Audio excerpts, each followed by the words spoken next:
നമുക്ക് ഈ ഒരു മെറ്റീരിയൽ വെച്ചിട്ട് നല്ല അടിപൊളിയായിട്ടുള്ള ഒരു ഫ്രോക്ക് സ്റ്റിച്ച് ചെയ്തെടുത്താലോ. അപ്പോൾ ഇതിനായിട്ട് ഞാൻ എടുത്തിട്ടുള്ളത് ഈ ഒരു റെഡ് കളർ റോ കോട്ടനും അതേപോലെ തന്നെ അടിയിൽ വെക്കാനായിട്ട് നെറ്റിൻ്റെ ഫാബ്രിക്കാണ് എടുത്തിട്ടുള്ളത്.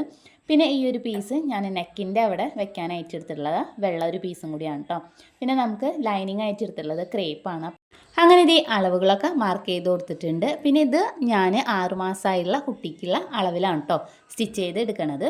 അങ്ങനെ മാർക്കിംഗ് ഒക്കെ കഴിഞ്ഞതിന് ശേഷം ഇത് നമുക്ക് ഇതേപോലെ ഒന്ന് കട്ട് ചെയ്തെടുക്കാം കേട്ടോ. അങ്ങനെ നമ്മുടെ ലൈനിങ്ങും നെറ്റും അതേപോലെ തന്നെ ആ ഒരു വെള്ള മെറ്റീരിയലൊക്കെ ഞാൻ കട്ട് ചെയ്തെടുത്തിട്ടുണ്ട്. ഇനി നമുക്കിതൊന്ന് പെട്ടെന്ന് സ്റ്റിച്ച് ചെയ്തെടുക്കാം കേട്ടോ. അപ്പോൾ ഞാൻ ആദ്യം തന്നെ ഈ ഒരു സ്കേർട്ടിൻ്റെ പോർഷൻ ഉണ്ടല്ലോ ആ ഒരു നെറ്റാണ് കേട്ടോ ഇതേപോലെ ഫ്രില്ലിട്ട് കൊടുക്കുന്നത്.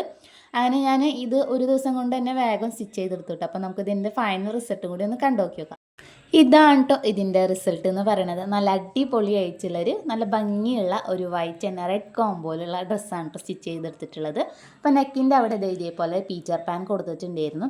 പിന്നെ അവിടെ തന്നെ ആ ഒരു നെക്കിൻ്റെ ഡിസൈനിൽ തന്നെ നമ്മൾ ലേസും കൂടി സ്റ്റിച്ച് ചെയ്തെടുത്തിട്ടുണ്ട്. യോക്കും സ്കേർട്ടും ജോയിൻ ചെയ്യുന്ന സ്ഥലത്ത് നമ്മൾ ഇതേപോലെ ഈ ഒരു ലേസ് സ്റ്റിച്ച് ചെയ്തെടുത്തിട്ടുണ്ട് കേട്ടോ. പിന്നെ ബാക്കിലായിട്ട് ഞാനിത് ചെറിയൊരു ബോ കൊടുത്തിട്ടുണ്ട്. അപ്പോൾ ഒരു നെറ്റിൻ്റെ ഫാബ്രിക് ഉണ്ടായിരുന്നു, അപ്പോൾ അത് വെച്ചിട്ട് ചെറിയൊരു ബോവും കൂടി കൊടുത്തിട്ടുണ്ട് കേട്ടോ. അപ്പോൾ നല്ല ഭംഗിയുണ്ട് കേട്ടോ ഇത് ഈ ഒരു ഫ്രോക്ക് കാണാനായിട്ട്. അപ്പോൾ നിങ്ങൾക്ക് ഇഷ്ടമായോ ഇല്ലയെന്ന് എന്തായാലും കമൻറ്റ് ചെയ്യുക. ഇഷ്ടമായെങ്കിൽ ഒരു റെഡ് ഹാർട്ടെങ്കിലും ഒന്ന് കമൻറ്റ് ചെയ്യാം കേട്ടോ. അപ്പോൾ ഞാനിത് ഉണ്ണീനെ ഇടിപ്പിച്ചിട്ട് കാണിച്ചു തരാം കേട്ടോ. നല്ല രസമല്ലേ കാണാനായിട്ട്. അപ്പോൾ എനിക്ക് ഈ ഒരു മോഡൽ ഭയങ്കരമായിട്ട് ഇഷ്ടമായി കേട്ടോ. പക്ഷേ ഇതിനൊരു അബദ്ധം പറ്റിയിട്ടുണ്ടായിരുന്നു. അത് ഞാൻ എന്തായാലും അടുത്ത വീഡിയോയിൽ അപ്ലോഡ് ചെയ്തിട്ട് കാണിക്കാം കേട്ടോ. അപ്പോൾ നിങ്ങൾക്ക് എന്താ മനസ്സിലായെങ്കിൽ അവരൊന്ന് ഇതിൻ്റെ താഴത്തായിട്ടൊന്ന് കമൻറ്റും കൂടി ചെയ്യണം. അപ്പോൾ ഞാൻ കുറച്ച് ഫോട്ടോസും കൂടി എടുത്തിട്ടുണ്ടായിരുന്നു. അപ്പോൾ അതും കൂടി ഞാനിതിൽ ആഡ് ചെയ്യുന്നുണ്ട്. അപ്പോൾ വീഡിയോ ഇഷ്ടമായ ചാനലൊന്ന് സപ്പോർട്ട് ചെയ്യുക.